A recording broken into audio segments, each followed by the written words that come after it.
नमस्ते बच्चों। हम साकेत की व्याख्या कर रहे थे। आगे एक और पद देखिए। विरह संग अभिसार भी, बाहर जहाँ आभार भी। मैं पिंजरे में पड़ी हुई हूँ, किंतु खुला है द्वार भी। काल कठिन क्यों न हो, किंतु है मेरे लिए उदार भी। जहाँ विरह ने गार दिया है, किया वहाँ उपकार भी। सुध-बुध हर ली किंतु दिया है काल ज्ञान विचार भी। जना दिया है उसने मुझको जन जीवन है भार भी। और मरण वह बन जाता है कभी हिये का हार भी। जाना मैंने इस उर में थी ज्वाला भी जलधार भी।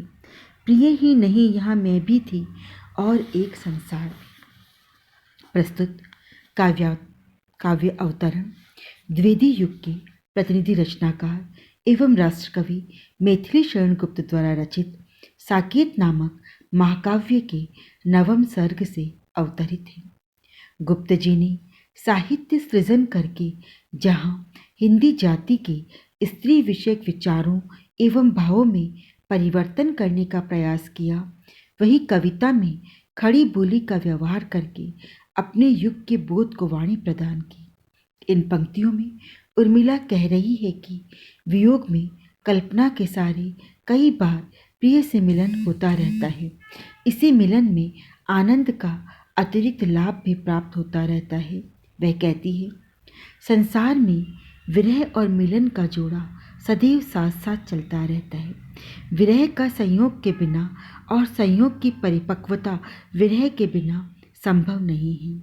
इसी कारण उर्मिला कहती है कि जहाँ विरह की अनुभूति है, वहाँ अभिसार भी होता ही रहता है। बाहर वहन करके अपने दायित्व और कर्तव्य का सही सही पालन करके दूसरों को आभारी भी बनाया जाता है। दायित्व भार जहाँ एक ओर कष्टप्रद होता है, वहाँ दूसरी ओर आभार संयुक्त भी होता है। उर्मिला कहती है, मैं शरीर रूपी पिंजड़े में पड़ी हुई हूँ, किंतु इतने पर भी जो मन का द्वार है वह उन्मुक्त है। विरह काल चाहे कितना भी कठोर और निष्ठुर क्यों न हो, किंतु उसकी उदारता भी स्पष्ट है। विरह के क्षणों में स्मृति का सच्चा आनंद दिखाई देता है या प्राप्त होता है। उर्मिला कह रही है कि जहाँ एक ओर विरह ने शरीर को गला दिया है, शरीर की शक्ति का ह्रास किया है, वहाँ पर दूसरी ओर एक उपकार भी किया है। यद्यपि ये सही है कि इस वियोग ने मेरी सभी चेतनाओं को सुप्त कर दिया है, तात्पर्य यह है कि सुध-बुध हर ली है, किंतु इसके साथ ही इसने मुझे काल ज्ञान का विस्तार भी प्रदान किया है। उर्मिला कहती है कि जैसा सोचा जाता है, जीवन उतना सरल नहीं होता। वस्तुतः जीवन आनंद है तो कष्ट और भार स्वरूप है भी है, क्योंकि न मालूम जीवन में कब कैसी परिस्थितियां आ जाए, कहा नहीं जा सकता।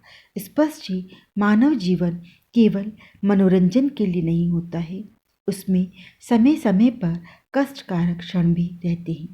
जीवन के विपरीत जिस मृत्यु को भयप्रद समझा जाता है, वह कभी कभी हृदय का हार भी बन जाती है। उर्मिला के अनुसार अब वियोग की व्यथा झेलते हुए मुझे ये अनुभव हो चला है कि जीवन में सुख दुख दोनों ही बराबर बने रहते हैं। साथ ही इस हृदय में ज्वाला और जलधार दोनों ही विद्यमान रहती है।